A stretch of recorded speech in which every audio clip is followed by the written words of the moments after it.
প্রিয় দর্শক, একটি মাস সিয়াম সাধনা করার পর আল্লাহ তাআলা আমাদেরকে স্পেশালভাবে একটি নেয়ামতপূর্ণ দিন নির্ধারণ করেছেন। সে দিনটি হলো ঈদুল ফিতরের দিন। শাওয়াল মাসের প্রথম তারিখের ঈদকে ঈদুল ফিতর এবং এই দিনে মুসলমানদের একত্রিত হয়ে শুকর আদায়ের জন্য 2 রাকাত নামাজ পড়তে হয়। অর্থাৎ আল্লাহ তাআলা এই দিনটি একটি মাস বান্দা কষ্ট করার পরে আল্লাহ তাআলা পুরস্কার হিসেবে নির্ধারণ করেছেন ঈদুল ফিতরের দিনকে। ঈদ অর্থ খুশি। আল্লাহ তাআলা আমাদেরকে এই দিনে গুনাহ মাফ করে থাকেন, পুরস্কার দিয়ে থাকেন।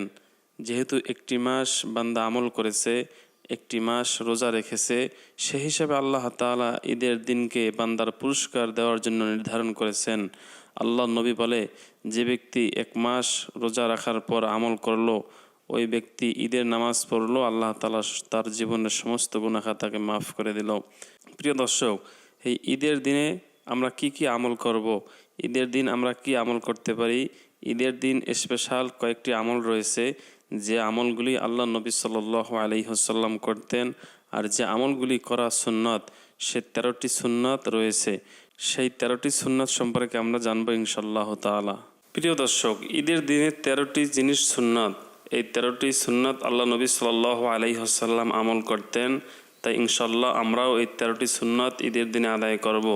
নাম্বার 1, ভোরে খুব তাড়াতাড়ি ঘুম থেকে ওঠা, সকালে খুব তাড়াতাড়ি করে ঘুম থেকে জাগা।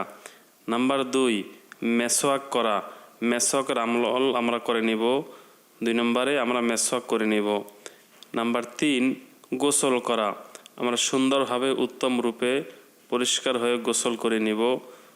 নাম্বার 4, যথাসাধ্য উত্তম পোশাক পরিধান করা, যথাসম্ভব যার যেভাবে সাধ্য আছে সে অনুযায়ী উত্তম পরিষ্কার কাপড় পরিধান করবে।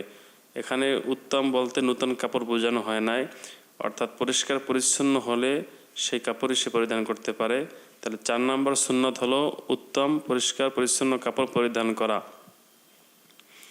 নাম্বার 5, শরীয়তসম্মতভাবে সাজসজ্জা করা, শরীয়তে যেগুলি জায়েজ আছে সেরকম সাজসজ্জা করা। নাম্বার 6, খুশবু লাগানো, খুশবু আতর যেগুলি হালাল সেগুলি আমরা ব্যবহার করব। নাম্বার 7, ঈদগাহে যাওয়ার পূর্বে কোনো মিষ্টি দ্রব্য খেয়ে যাওয়া। নবী করিম সাল্লাল্লাহু আলাইহি ওয়াসাল্লাম ঈদের নামাজে যাওয়ার আগে বেজোড় সংখ্যক খেজুর খেয়ে নিতেন। প্রিয় দর্শক, ঈদগাহে যাওয়ার পূর্বে কোনো মিষ্টি দ্রব্য খেয়ে নেওয়া সুন্নাত।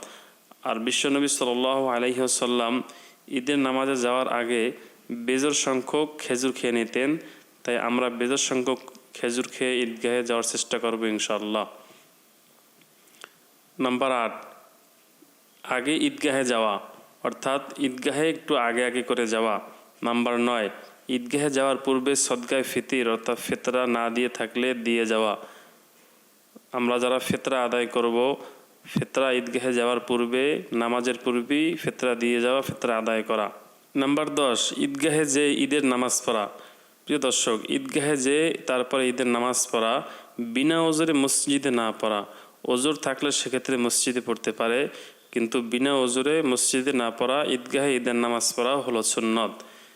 নাম্বার 11, পায়ে হেঁটে ঈদগাহে যাওয়া, গাড়িতে চড়ে না, পায়ে হেঁটে হেঁটে তারপরে ঈদগাহের দিকে যাওয়া। নাম্বার 12, যাওয়ার সময় এই তাকবীর আস্তে আস্তে পড়তে পড়তে যাওয়া, আল্লাহু আকবার, আল্লাহু আকবার, লা ইলাহা ইল্লাল্লাহু, আল্লাহু আকবার, আল্লাহু আকবার, ওয়ালিল্লাহিল হামদ। এই তাকবীর ঈদগাহে যাওয়ার সময় আস্তে আস্তে করে পড়তে পড়তে তারপরে যাওয়া।